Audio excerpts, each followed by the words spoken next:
السلام علیکم ورحمۃ اللہ وبرکاتہ۔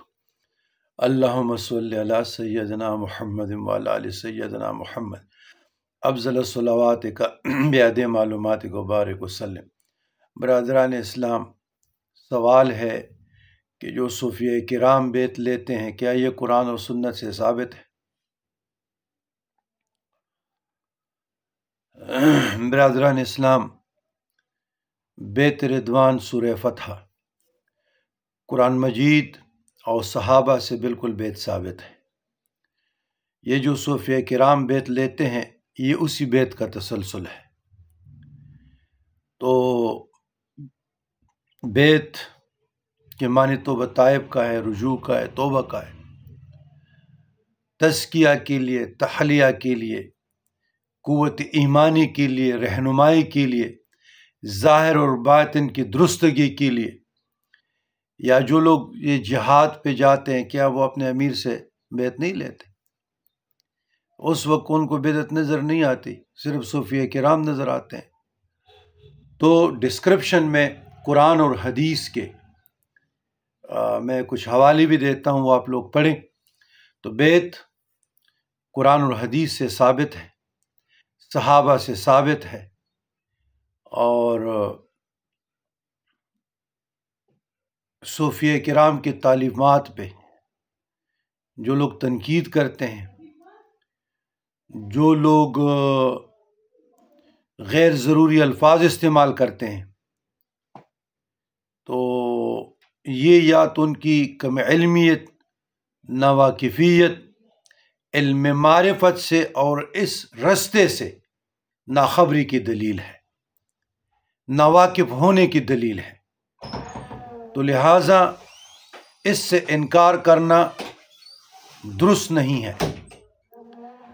جو لوگ بیت سے انکار کرتے ہیں، جو لوگ تعلیمات صوفیہ سے انکار کرتے ہیں، تو وہ آزمائش میں چلے گئے اور جانے والے ہیں۔ ان قریب ہے کہ وہ گمراہ ہو جائیں گے، رستے سے ڈیٹریک ہو جائیں گے۔ تو ایسے لوگوں کی کہانیوں پہ، ایسے لوگوں کی باتوں میں اپنا وقت ضائع نہ کرے، برباد نہ کرے۔ اگر آپ کو ثبوت چاہیے تو اس ویڈیو کے اوپر ڈسکرپشن میں بھی میں دوں گا، یوٹیوب پر بھی آ جائے گی، ٹک ٹاک پر بھی آ جائے گی، فیس بک پر بھی آ جائے گی۔ تو بات یہ ہے کہ ایک چیز کا آپ کو خبر نہیں ہے، آپ کو علم نہیں ہے، اور آپ اس پہ کلام کرتا ہے کہ یہ نہیں، تو اس کے لیے کوئی دلیل بھی پھر پیش کرے نا۔ تو بیت تو قرآن اور سنت سے ثابت ہے۔ بیت رضوان جو تھا وہ کیا بیت تھا؟ تو قرآن تمام زمانوں کے لیے ہے، صاحب قرآن صلی اللہ علیہ وسلم تمام زمانوں کے لیے ہے، اہل بیت اطہار و صحابہ کرام رضی اللہ تعالیٰ عنہ مجمعین کی تعلیمات تمام زمانوں کے لیے ہے، ایک وقت کے لیے خاص تو نہیں تھے۔ تو یہ جو تصوف ہے یہ تو 1400 سال سے آ رہا ہے۔ اصحاب صفہ کی مثال ملتی ہے، اور بڑے بڑے بزرگان دین گزرے ہیں، پائے کہ وہ محدثین بھی تھے، فقہا بھی تھے، مفسرین بھی تھے، اور اس وقت کے برگزیدہ ہستیاں بھی تھی۔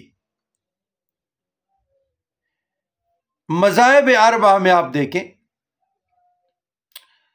کہ جو ٹاپ کے ہیں، جلیل القدر اولیاء، محدثین، فقیہ، مفسرین، آپ تاریخ کنگال لیں، مطالعہ کی طرف آ جائیں، وہ سارے صوفی تھے۔ یہ جو ابن تیمیہ کے بارے میں کہتے ہیں وہ بھی صوفی تھے، سکائے جلدوں آپ پڑھیں، شیخ عبد القادر جیلانی رضی اللہ تعالیٰ عنہ کے دستیات پر بیت تھے۔ ابن جوزی جو اس کی اوائل عمر کی یہ کتابیں کوٹ کرتے ہیں سلفی، وہ بھی صوفی تھے۔ تو لوگوں کا مطالعہ ہے نہیں، کتابیں پڑھتے ہیں نہیں، وہ کتاب پڑھ لیا، وہ کتاب پڑھ لیا، وہ کتاب پڑھ لیا، اپنے مرضی کے، اپنے ماننے والوں کے، پھر لوگوں کو عقائد کے ساتھ کھلواڑ کرتے، گمراہ کرتے ہیں۔ تو آج کل تو ایک نیا ٹرینڈ چلا ہے کہ جی حدیث میں دکھا دو یہ پلانا ریفرنس حدیث ہے، پلانا پلانا پلانا. عوام الناس کو کیا سمجھ ہے کہ یہ حدیث صحیح ہے، مرفوع ہے، حسن ہے، متواتر ہے، مرسل ہے، شاذ ہے، منکر ہے، ضعیف ہے؟ عوام کو کیا پتہ؟ اس لیے عوام الجھنوں کے شکار ہے. اس کا سن لیا، اس کا سن لیا، اس کا سن لیا.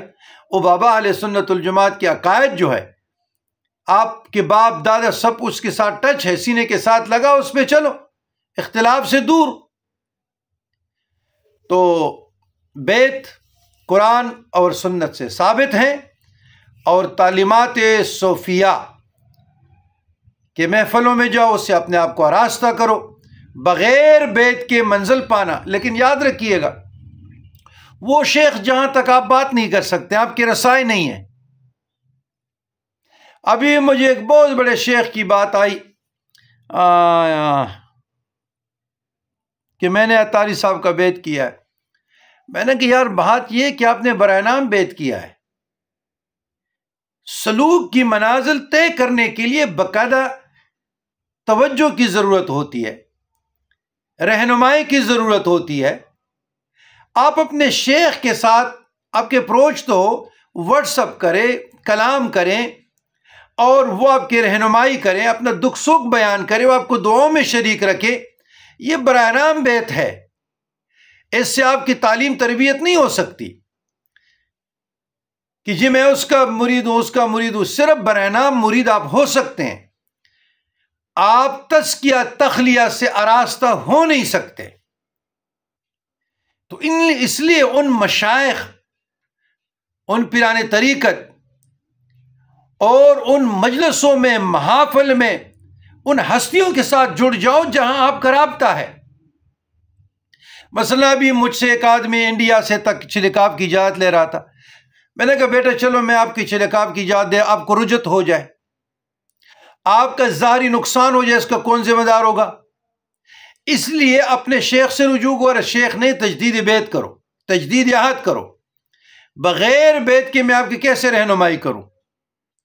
مثلا میں آپ کو قادریہ کے اسباق دوں گا، مراقبات دوں گا، لطائف دوں گا، روز و شب کے اعمال دوں گا، عملیات دوں گا، تو وہ تو ہمارے سلسلے کے، تو میرے سلسلے کے اسباق آپ کو کیسے فائدہ دے گا؟ تو اس کی سمجھ میں بات آئی. پھر میں نے کہا 2 دن بعد دیکھیں گے ہم سفر میں. تو لہٰذا میری بات کو غور سے سنو. اعتدال میں نہ روی، بزرگان دین کی تعلیمات، اور بہت اچھے طریقے سے ہم آپ لوگوں کی رہنمائی کر رہے ہیں بغیر فرقہ واریت کے. جو ریئل بزرگان دین کی تعلیمات ہے وہ بتا رہا ہوں آپ کو، فرقوں کی نہیں بتا رہا. اللہم ربنا آتنا فی الدنیا حسنۃ وفی الآخرہ حسنۃ وقنا عذاب النار.